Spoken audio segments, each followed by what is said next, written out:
ആ കുഞ്ഞ് ഇനി വേദനിക്കുന്ന ഓർമ്മ.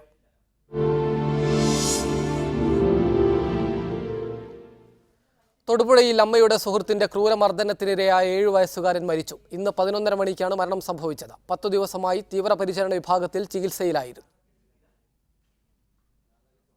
തലയോട്ടി പൊട്ടി അബോധാവസ്ഥയിലായിരുന്ന കുഞ്ഞ് 10 ദിവസമായി തീവ്രപരിചരണ വിഭാഗത്തിൽ ചികിത്സയിലായിരുന്നു.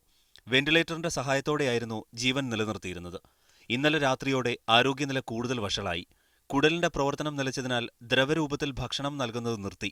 രാത്രിയോടെ ഹൃദയത്തിന്റെ പ്രവർത്തനം മന്ദഗതിയിലായി. രക്തസമ്മർദ്ദം താണു. ഇന്ന് രാവിലെ സ്ഥിതി കൂടുതൽ വഷളായി. 11:35 എല്ലാ പ്രതീക്ഷകളും അസ്ഥാനത്താക്കി ആ കുഞ്ഞ് മരണത്തിന് കീഴടങ്ങി. ഹൃദയമിടിപ്പും രക്തസമ്മർദ്ദവും മരുന്നുകളോട് പോലും പ്രതികരിക്കാതെ വന്നൊരു സ്റ്റേജിലേക്ക് വരികയായിരുന്നു. അത് ക്രമാതീതമായി പൾസ് കുറയുകയും ഹൃദയമിടിപ്പ് കുറയുകയും 11:30 പൂർണ്ണമായി നിലയ്ക്കുകയും ചെയ്തു. 11:35 ഞങ്ങൾ ECG എടുത്ത് മരണം സ്ഥിരീകരിക്കുകയും ചെയ്തു.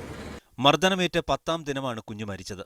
തലക്കേറ്റ ഗുരുതര പരിക്കാണ് മരണത്തിന് കാരണം. കുട്ടിയുടെ അമ്മയുടെ സുഹൃത്തായ അരുണാണ് കുട്ടിയെ ക്രൂരമായി മർദ്ദിച്ചത്. ഇയാളിപ്പോൾ പോലീസ് കസ്റ്റഡിയിലാണ്. മീഡിയ 1 കൊച്ചി.